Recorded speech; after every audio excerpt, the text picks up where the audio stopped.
we'll be talking about some approach today which gets the social sciences as close to the natural sciences as possible, I think. Since we're considering experimentation. Yeah, long established as a method in various fields of the natural sciences, of the life sciences. Quite a long tradition in certain fields of the social sciences, especially if we include psychology as a social science.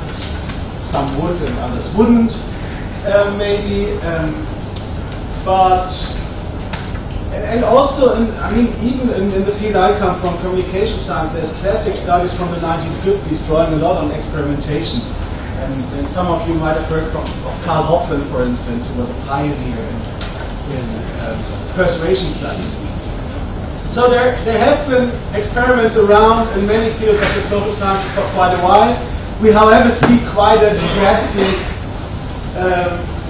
increase in the use of experiments, at least in the fields that I'm familiar with, so communication, political science, in certain subfields of sociology even we see some experimentation going on. So, and that's also substantiated by some people who look at the literature. So you see, especially in political science, you see a vast increase in experimentation. Which might be due to the fact that experiments have a unique ability to do something, and that's what we'll be looking at in a second. If I can get this going, there we are. Very briefly, so 2 lectures again today in the tutorial. The lectures, we cover some of the basics of social science experimentation. We look at it into stimulus materials and various other facets actually that are not all listed here.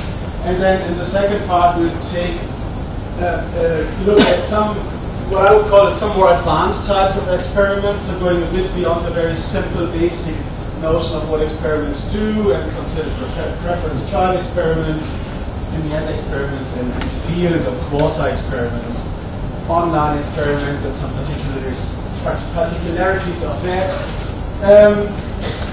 And then in the tutorial, I want you to again take some of the things that we discussed during the morning and apply them to your plans and your research question. It's literature. It's different types of literature really. And again, I try to make it articles so it would be easily accessible. This would be more of a general type of piece, and it's very short, by the way, so that's definitely something to read. There's a piece on experimental vignette studies which we'll look at. There's a general piece on applying experimental research in political science and looking at the growth of that and why that might be happening by some very smart people who did very smart experimental research.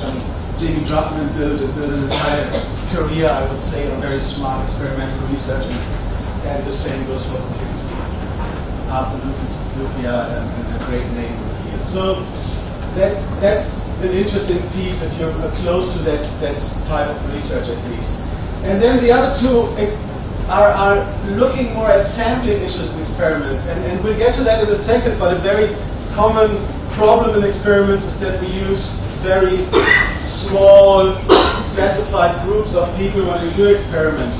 But with some developments, that's changing. So a lot of people are doing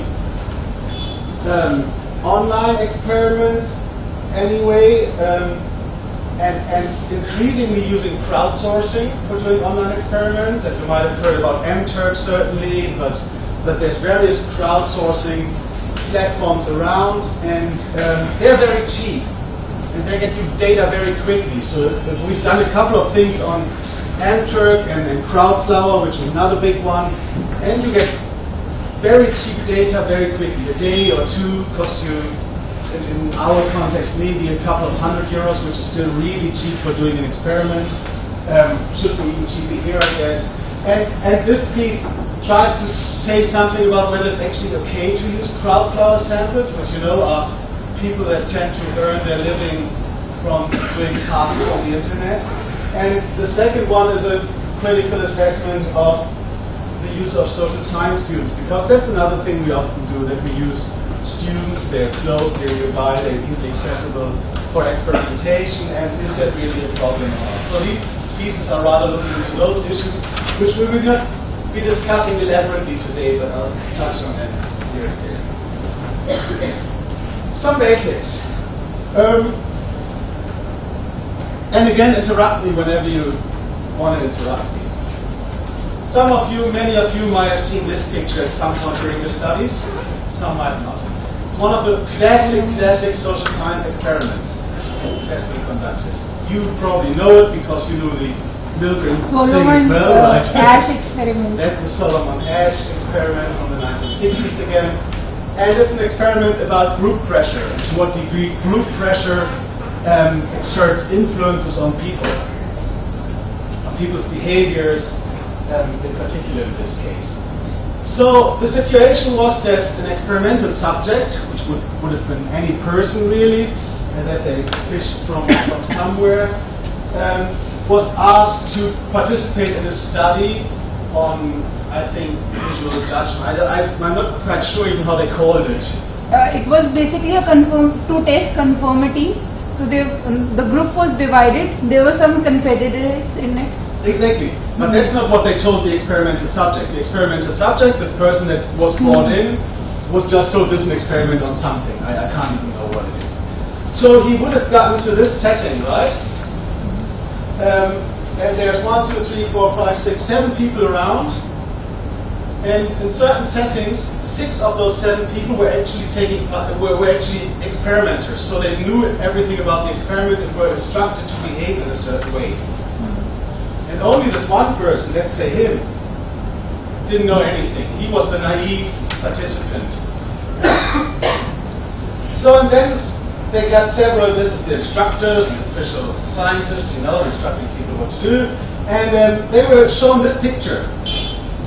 And then a simple question was, which of the 3 lines, A, B, or C, has the same length as the line in Exhibit 1? Now you're thinking that's a very simple question, right? Yeah? Maybe? Just for the sake of A. Thanks. That's reassuring. Now what happens is that all the other persons who are involved in the experiment said B or C.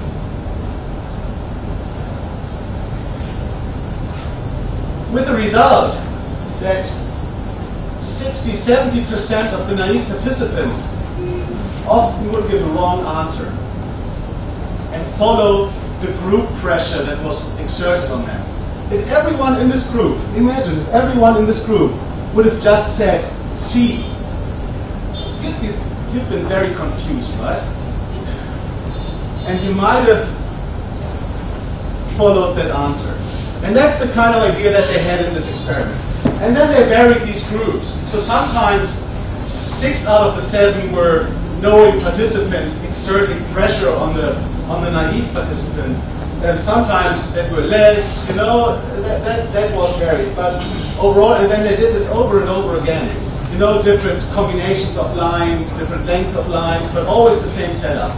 And you would see that, I think it was, and I don't know the number quite exactly, 20 to 30% that stuck to the real answer, that resisted the group pressure, but many at least gave a wrong answer once in these several trials. So what happens here is that there was something manipulated. The setting was manipulated. These people were not true naive participants, but they were instructed to say certain things, and that exerted group pressure on the naive participant. Now, I'll try the video thing once more, just to, if it doesn't work. It's another one of those Solomon Asch studies, but they're so fascinating to look at.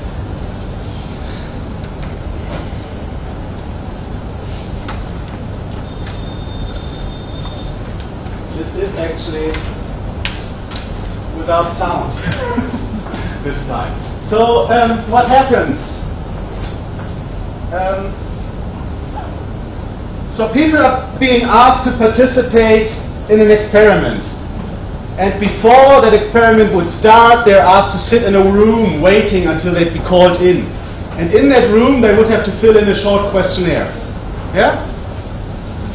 The setup here is that at a certain point, there would be smoke coming out of the corner of a room, which is a dangerous situation, right? And there's two conditions. Once, this woman is alone in the room, and in another condition, there's many other people in the room. Let's just quickly see what happens. You see, it just takes 2 minutes. So the woman, in this case, she's alone in the room. She, after a very short while, notices the smoke coming from the corner, has a quick look at what's happening in the corner there, and then would actually grab her stuff and go outside and call someone. Yeah?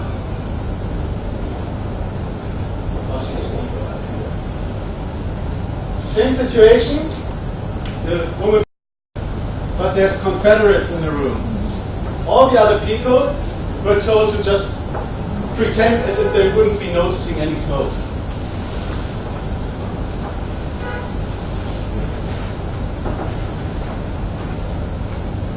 So now this is the moment when she first notices the smoke, and this is when the counter starts. Very interesting. Just having a look, she's having a look around, well, nobody's doing anything. It's again one of those experiments on group conformity and group pressure, right? 20. Why are you making it small? No, there's no sound to this. There is no sound to this, sorry. I heard it is. Yeah. So look at this. 5 minutes passed. There's 5 minutes smoke coming from the corner. Nobody. She's keeping to wonder why nobody's doing anything, but she doesn't see any necessity to get up or say something or so, because all the others are so quietly keeping on getting out. 10 minutes. 20 minutes. So for 20 minutes there's smoke coming out of one corner of the room. And finally, oh, big relief, she's being called into the experiment.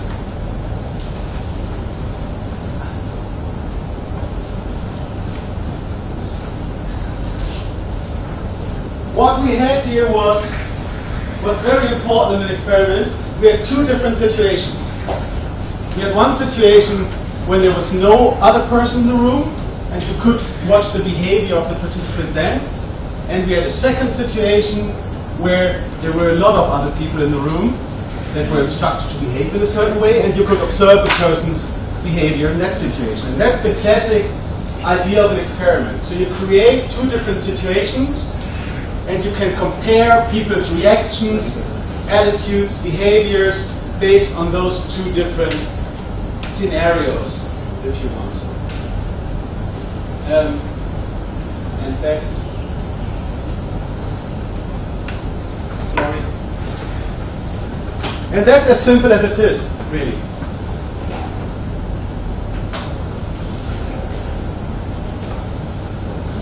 Come back to that in a second. Why do we do experiments?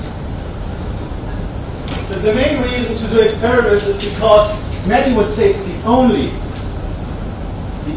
way to establish causality in the social sciences. To really be certain that A causes B. There's many other ways that could give us a good approximation of establishing causality, but there would always be question marks. Only with experiments, and that's what the proponents of experimental research say, we're able to look at causal relationships and establish those causal relationships without any doubt.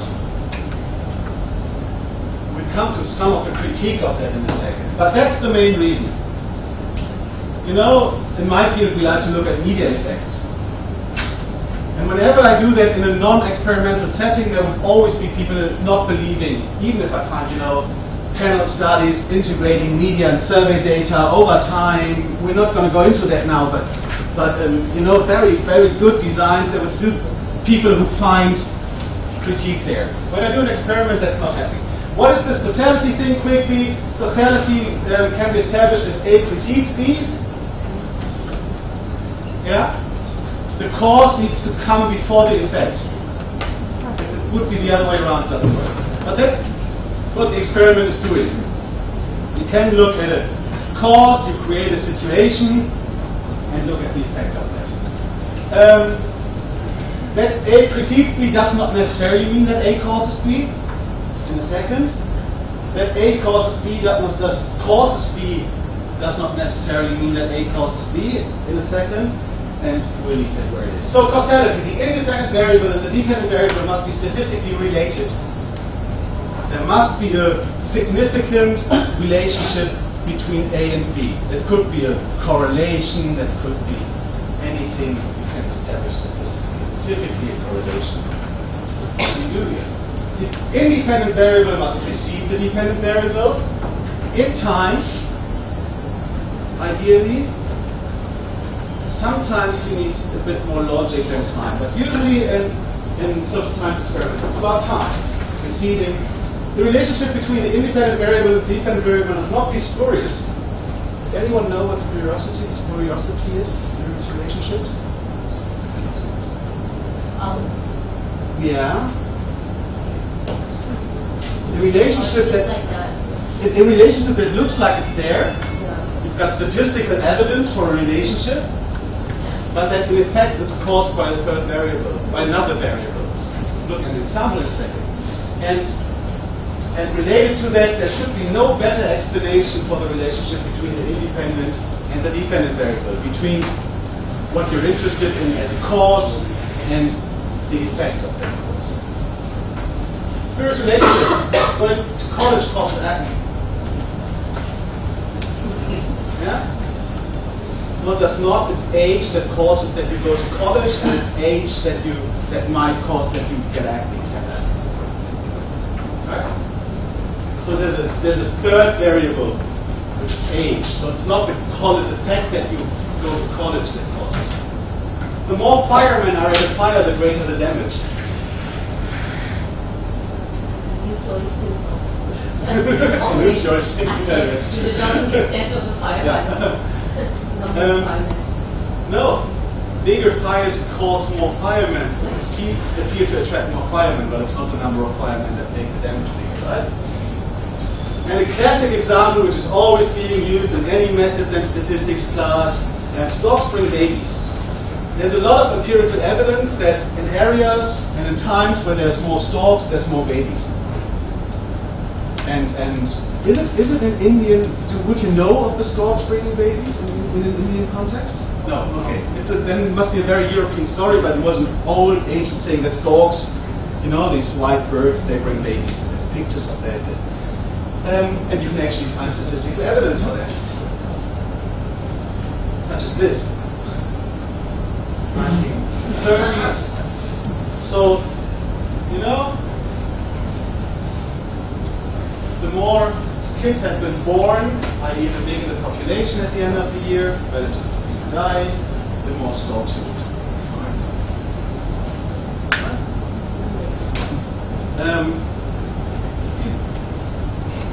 There's two things to that.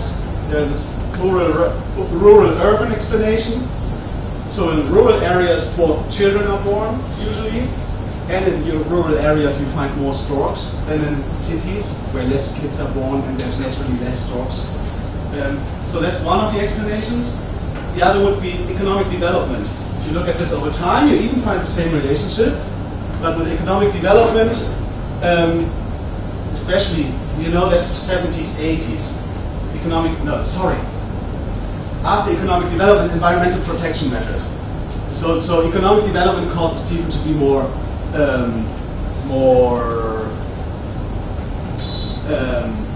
prosperous, getting more children at some point, also being more aware of other things than just material things, so environmental protection and so on and so forth. Classic example. So there's these spurious relationships, and that's something we often find in the social sciences, or that's a common critique for everything we're doing. Whenever we're relating a dependent to an independent variable, it caused to an outcome variable, it's very easy to say, well, isn't there anything else maybe affecting this? And that's a very common critique you would be getting. And with the experimental research, we then finally have the means to work around that, to exclude the chances that there's spurious relationships going on, or that other variables are causing what you're interested in. So experimental research is a systematic approach to research in which the researcher manipulates one or more variables, that is the settings, once there's a lot of people in the room and the other time there's no people in the room, and that's something the researcher manipulates. One or more variables, controls any change in other variables, and we'll see how we do that in a second. But we make sure that it's only this thing, only the group, for instance, in the Hajo experiments, none versus all, and nothing else that varies, that is changing, and then looks at the outcome variable. And the two advantages are the assurance that the independent variable, the experimental manipulation again, the situation that we play around with, occurs prior to the measured dependent variable.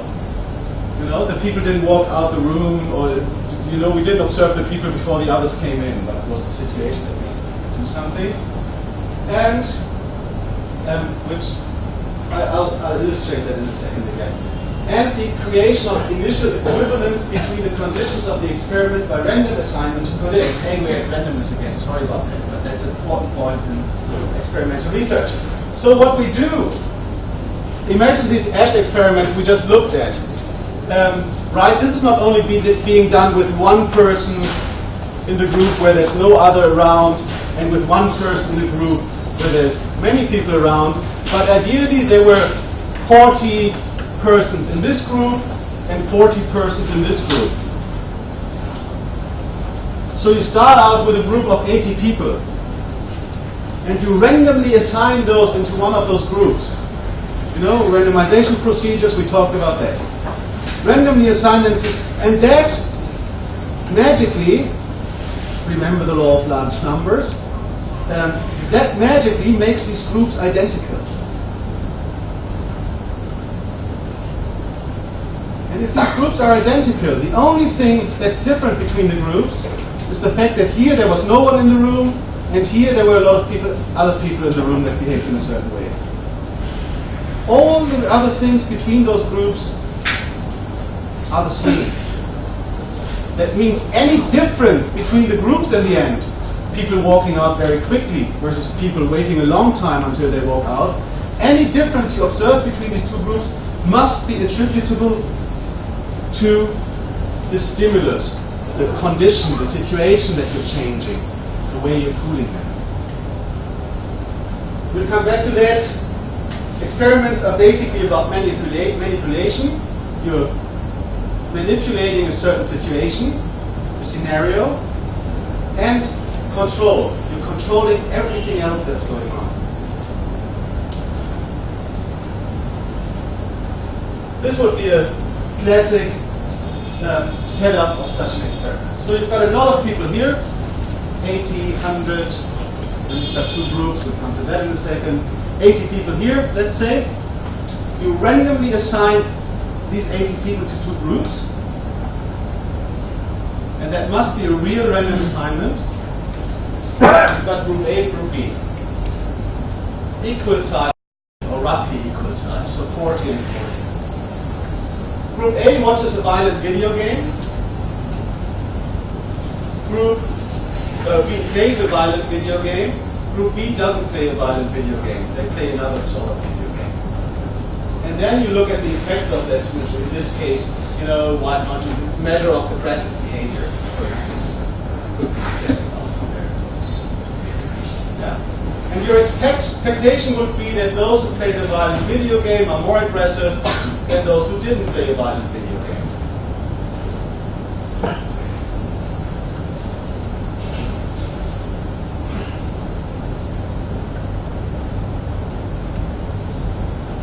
Randomization, again, creates initial equivalence. These groups are on all characteristics identical because people are randomly assigned. There's a slide about that in a second.